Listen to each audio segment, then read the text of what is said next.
Hello, web pathfinders. Welcome to our campaign on the secret of the top 1% in the marketplace. The secret of the top 1% in the marketplace, which is character, ethics, and value in the marketplace for enduring success in life and business. This journey campaign is going to be a journey of about 40 weeks. Yes, you heard me right. I mean it, 40 weeks. The question then is that why will I commit 40 weeks of my time, to a campaign on character, ethics, and value in the marketplace, for enduring success? Why? Because your success in life and business depend on it. My success in life and business depend on it. I'll give you an example. I don't want to use a Nigerian example because I don't want to be sued.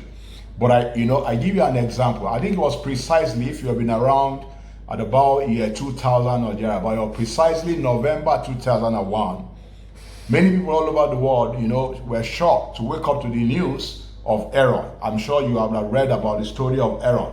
Aaron was one of the hottest company then. They admitted of using accounting practices to inflate their income figure by the amount of about $589 million US over a period of 4 years.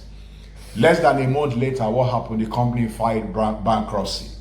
So investigation was launched, to find out if the executive of the company, were aware and had a hand, in these malpractices. During the period, the employee wanted to sell their stocks, and they were encouraged not to, encourage them that everything was in order. But what happened now? Within the same period of investigation, the executive sold their stock, about $1 billion US worth of their stock within the same period. This is clearly a case of character, ethics, and value failure in the marketplace. So what are the implications of this failure? The first thing, obviously, was that the company went under. The company went belly up. Employees' retirement savings were all wiped out. And millions of investors all over the world lost their investment. A total of 60 billion investors' funds were lost, to that crisis. Why? Failure of character in the marketplace. Therefore, apart from the fact that, your success in life and business depend on the study and understanding and the practice of character, ethics, and value in the marketplace, the ripple effect of character failure in the society, is massive. The impact is very huge. So your success depends on it, and the impact is huge. So we're starting our campaign this week, with the topic motive. The theme for the week is the topic what? Motive. Motive is the reason behind our actions. The actions we take, the reason behind the actions we take, the reason for the actions we take, why we do the things that we do. Why is motive so powerful? So motive is our motivations for the things we do. Motive is such a powerful thing because the outcome of our action is tied to our motive. The outcome of every action is what? Is tied to our motive. And every one of us is motivated by the satisfaction of our desires. We are motivated by what? By the satisfaction of our desire. We are moved by powerful impulses and passion, to fulfill our desire. Unfortunately, most of those hidden impulses are self-seeking. They are what? They are self-seeking. They are selfish. And they get us to manipulate others for our own benefit. Because they are self-seeking, there is a tendency to manipulate others for our own benefits. So we may lie, we may cheat, we may deceive or manipulate others in order to get what we want, in order to get a deal, in order to get things our own way, and then call it being shrewd and being clever. So we tend, to manipulate others, we tend to cheat, we tend to use justifications, which were strongly out of, the fact that we want to satisfy our own desire. In the process, what happened? We manipulate others. So there are a lot of business leaders today that we call shrewd business people. So that's one of the word, that is very common for clever business people in the marketplace. Say they are shrewd. And that word is not a virtue. When I checked the Webster dictionary, it said being shrewd means being worldly wise, being clever, near to the truth. So being shrewd is not the truth, is near to the truth. Therefore, our motives are wrong if they are not based on truth. Anytime you are motivated by things that are not based on truth, your motives are wrong, no matter how close to truth it is. Therefore, right motive is based strictly on truth. So the question I hear somebody asking right now, I hear you asking right now, how do I know if my motive is right or wrong? We have said your motive must be based on truth. So if your motivation for doing anything is selfish, okay, and because of the selfishness, it will lead to the violation of the right of others for you to achieve what you want for yourself, then your motive may be wrong. Right motive mostly is selfish. I'm not saying don't seek personal gains, but it must not be at the expense of another person. Anytime you need to violate the right of another person to get what you want, your motive and motivations are not pure. Some people are motivated by fear. Okay? Obviously, fear is a negative emotion. So the right motivation must be by faith. Every time you are motivated by faith, then your motive might be right. Always use the golden rule. Okay, so what does this mean? Okay, what do unto others as you want done unto yourself. So in terms of motive, if you cannot be motivated to do a particular thing to yourself, you should not be motivated to do that same thing to others. Anything you cannot be motivated to do to yourself, you must not be motivated, okay, to do to others. So why is motive a character issue? You will agree with me, okay, that it's such a challenge to think truth and act truth in every situation, especially if the truth, okay, does not bring about an immediate benefit to you. It is hard, okay? It takes strength of character to think and act truth at all times, especially if the truth is not bringing immediate benefit, immediate value to you. But ultimately, truth will always be to your advantage. So that's why, okay, motive is a character issue. So it takes strength of character, to always act based on the right motivation. Listen to this. In every decision, the final outcome, good or bad, will depend on the kind of motivation driving our decision. Every decision we make, the final outcome will be based on what? The motivation driving it.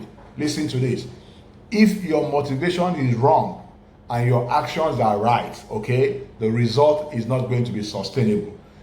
Wrong inner motive with right outer action will not bring about sustainable result. It will not bring about enduring success. You might get immediate result, but it won't be sustainable. So what is the benefit of pure motive, right motive?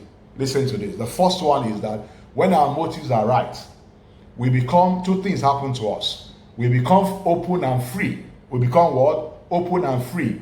Open and free with no hidden agendas. So we become open, we become free with what? No hidden agenda. You know what? By the law of mental telepathy, okay, because your thought, your mind send a vibration of the things in your heart. So if you have a hidden agenda in your mind will send that vibration. So if you are free of hidden agenda, what happens? People will sense that freedom and they will not defend themselves against you. They will not resist you. Okay? They will respect you and we want to associate with you, want to connect with you, want to do business with you. Okay? Secondly, if you examine your motive and rely on truth, okay, it will teach you common sense. It will teach you what? Common sense. And you will have what? Good judgment. I have checked in history. The singular most important reason behind success is good judgment. And right motive always will give you what? Good judgment. Why? You have practical ways that will work in every situation you find yourself in your life.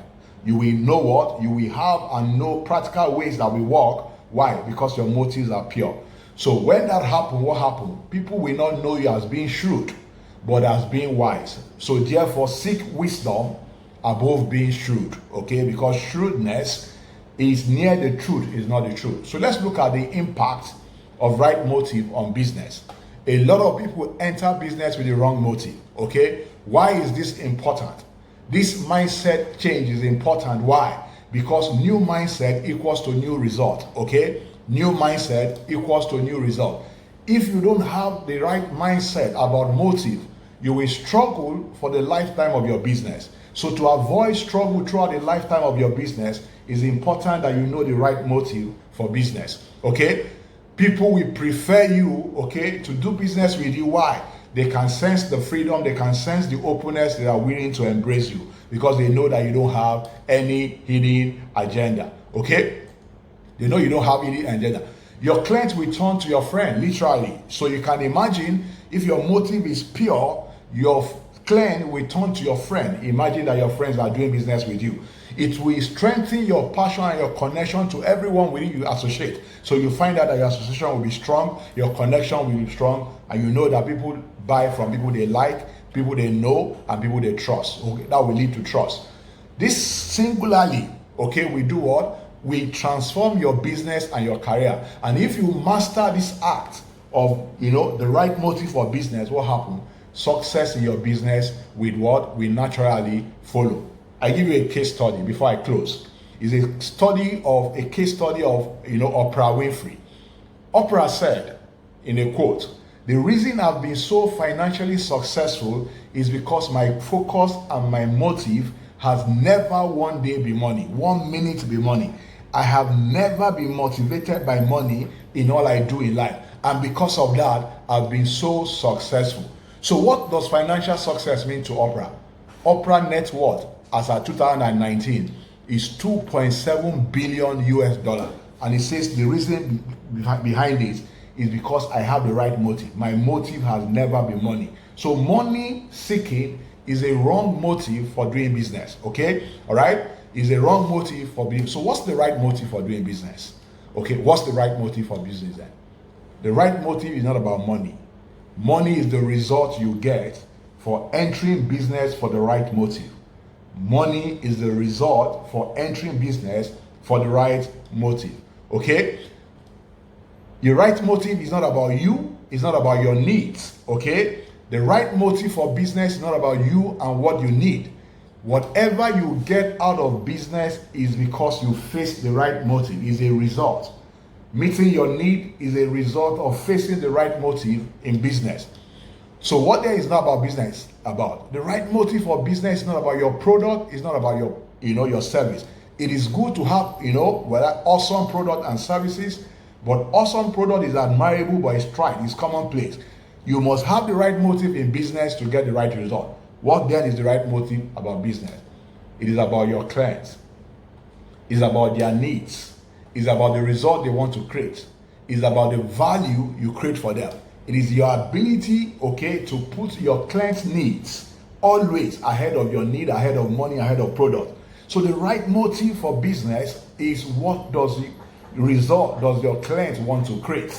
That's the right motive for business. If you get that right, what happens? You will get business right for the rest of your life. Your business is about, meeting the needs of others, helping them create the results they want to create, creating value for them, massively, and in return, you will get everything that you want in business. So business is about the value you give, the benefit you create for people, the result you render, the value you render to your clients. The more value you give to others, the more value you generate for others and for yourself. So the right motive for business is to meet the needs of others.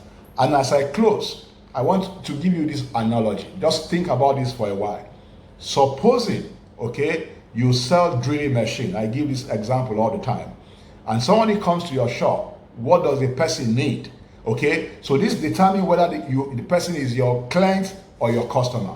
Your customers are the people that buy goods and services from you. Your clients are people under your protection. Very important. People what? Under your protection. So if a client comes to you and he has 5 million naira to buy a machine, a drilling machine from you, what does the client need? The client only needs what? A hole. It's your responsibility as the one that has the right motive for business to find out what kind of a hole. Supposing you find out that is a nail and a hammer, of $5,000 or 5,000 naira, that will solve the problem. The guy is ready to give you 5 million for the big machine, but you find out that the equipment that will do the work is actually a 5,000 equipment. What are you going to sell? The 5 million equipment or the 5,000 equipment? Which one are you going to sell? The one that understand the motive for business, is to protect his clients and help them create the exact result they want, we only sell the 5,000 naira worth of equipment and leave the 5 million, even though the customer comes with 5 million draft to buy the equipment. Why is it so? It's the issue of trust. What happened? The customer will eventually find out what he needs. If you sell the 5 million, he will get home and find out that 5 million equipment is not what he needs. If you go get home and find out that it's only 5,000 equipment he needs, he will trust you for the rest of his life. He will trust you with his money. He will trust you with his family. He will trust you with his friend. He will trust you with his colleague. So right motive will bring about the result. Share under, let me hear your thoughts about motive and the result that we create in life and business. Thank you for watching. See you next week.